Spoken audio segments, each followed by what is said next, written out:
Salut les amis, c'est Kickoff et putain je crève de chaud, j'ai 20 vidéos à tourner, c'est la deuxième et je suis déjà en...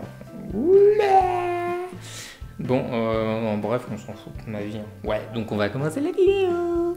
Alors résumé, j'ai dit de quoi on parlait déjà. Putain je sais même plus, sérieux. Et la deuxième vidéo, elle est déjà... mais alors, on va parler de Black Widow. Donc enfin le film est sorti, donc vous savez, il devait sortir il y a plutôt très longtemps et il a été reporté à cause du Covid et ça devait être le premier film de la phase 4 à sortir. Du coup il a été décalé et finalement il y a plusieurs séries, notamment WandaVision qui est sorti avant lui. Du coup, résumé de Black Widow.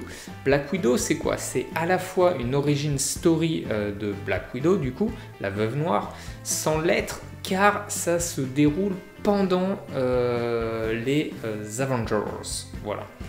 Donc, du coup, c'est la suite presque directe de Civil War. Donc vous savez, après Civil War, Black Widow est en cavale. Voilà, elle a fui parce qu'elle n'a pas signé les accords de Sokovie, tout ça.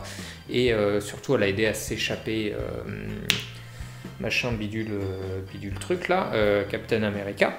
Et donc elle est en cavale. Et du coup, en cavale, elle décide de retourner dans son pays pour régler des affaires familiales, on va dire ça comme ça. Enfin, donc on a un film solo sur Black Widow et surtout c'est son origin story. Alors du coup sans l'aide, parce que du coup vous dites mais comment ça peut être son origin story si ça se passe après Captain America Civil War. Voilà, donc en fait, on apprend du coup via des flashbacks, via l'histoire et tous les liens et les rapports qui sont racontés, on comprend du coup d'où elle vient, comment elle a grandi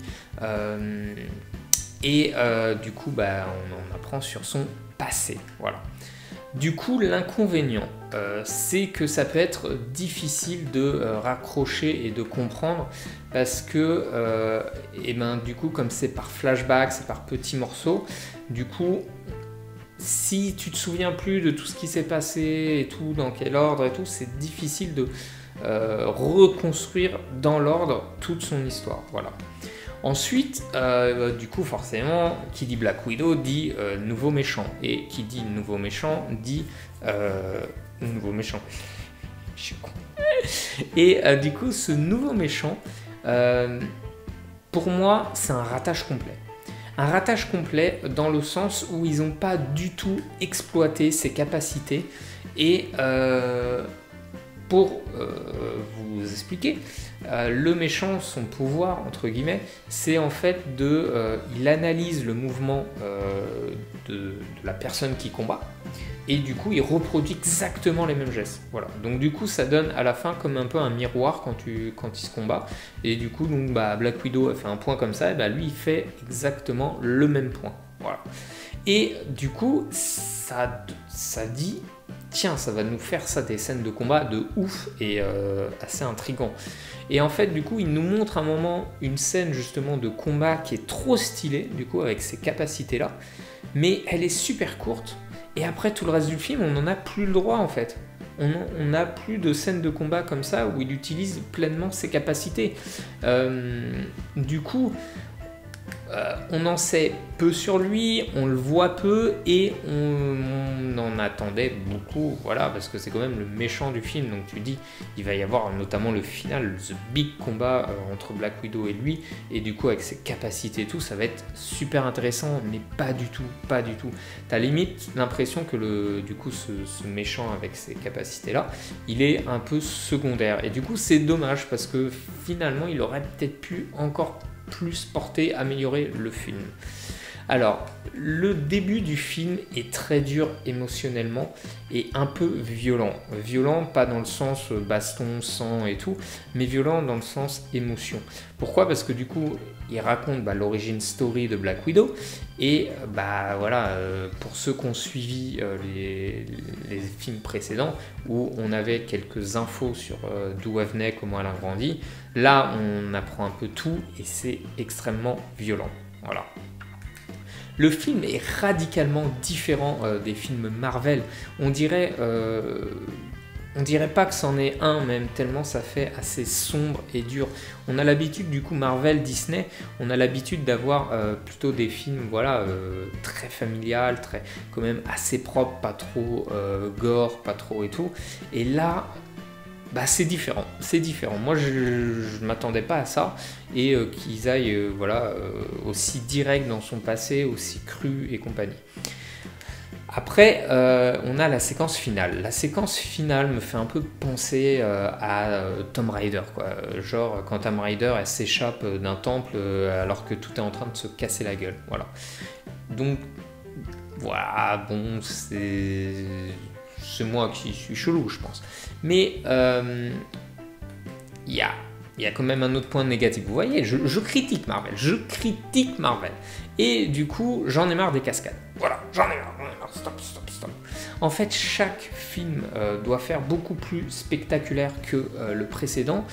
Et là, je pense qu'avec tous les films qu'ils ont sortis, ils arrivent à un moment, stop quoi. Déjà, de base, c'est trop. C'est un peu surréaliste. Mais alors là, non. Du coup, c'est tellement...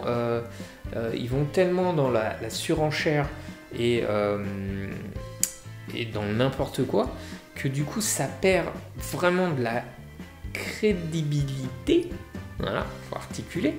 Et tu te dis non, c'est abusé, c'est pas possible. Et du coup, ça te sort du film. Du coup, quand t'as un truc comme ça spectaculaire tu dis ouais, ok, dans la vraie vie, c'est pas réel, mais bon, ok, ça passe, un film, ça peut le faire. Du coup, t'apprécies la scène, t'apprécies le film. Mais quand ça va trop loin, où là, tu dis non, mais vous abusez, les gars. Et du coup, voilà, ça nique le truc. Et ils veulent absolument, du coup, aller toujours plus loin, toujours plus haut, toujours plus fort. Ça, je crois que c'est Fort Boyard, toujours plus loin. Putain, je suis qu'à ma deuxième vidéo. Puis je pense qu'il faudrait aussi mettre un peu de nouveauté et innover, car bon, l'enchaînement tout le temps dans les scénarios course-poursuite, combat, explosion, course-poursuite, combat, explosion, c'est toujours pareil et on a un peu notre dose, voilà, on veut quelque chose d'être un peu plus calme. Parce que du coup ce film c'est une succession de ça quoi. Course poursuite, combat et explosion, quelques moments de dialogue et de calme et d'humour, mais on retourne vite dans course poursuite, combat, explosion. Du coup ouais, stop. En plus il y a un moment dans le film, ça fait mais vraiment que de s'enchaîner et t'as envie de respirer, tu dis t'as même pas de dialogue entre deux, donc voilà. Donc par contre, chapeau bas à du coup dans ce film Black Widow rencontre sa sœur et donc moi je dis chapeau bas parce que je me suis vachement attaché à sa sœur et ce qu'elle a montré est très prometteur. Et du coup je pense que c'est elle qui va prendre la relève de Black Widow parce que voilà, Black Widow vous savez, voilà. Du coup on la verra plus normalement dans les Avengers, donc je pense que c'est sa sœur qui va prendre sa place. Et effectivement, son style est quand même assez différent de ce qu'on a l'habitude de voir. Et donc ça annonce quelque chose déjà un peu de renouveau et compagnie. Donc le film, je dirais, je mettrais un 4, mais c'est un 4 moins quand même. Mais le film est quand même pas mal, voilà. Après aussi, le film, ça faisait plus d'1 an qu'on n'avait eu aucun film Marvel et compagnie, enfin même aucun film pratiquement au cinéma. Donc du coup effectivement ça faisait plaisir. Voilà. Donc voilà, le film est bien, il y a des petits défauts, il y a des petits trucs bien. Je vous le recommande. De toute façon, si vous voulez suivre tout l'univers du MCU, vous êtes obligé de le voir. Et moi, du coup, je vais vous dire de vous abonner, de liker, de commenter, de donner votre note, de me faire des câlins et des bisous. Non, pas ça, non, s'il vous plaît, arrêtez, non. Non, si. Voilà, c'est que mon avis, comme d'habitude. Vous mettez ce que vous voulez en commentaire à partir du moment où il y a de la bienveillance. Et moi, je vous dis à la prochaine pour une autre vidéo, les amis. Bye bye.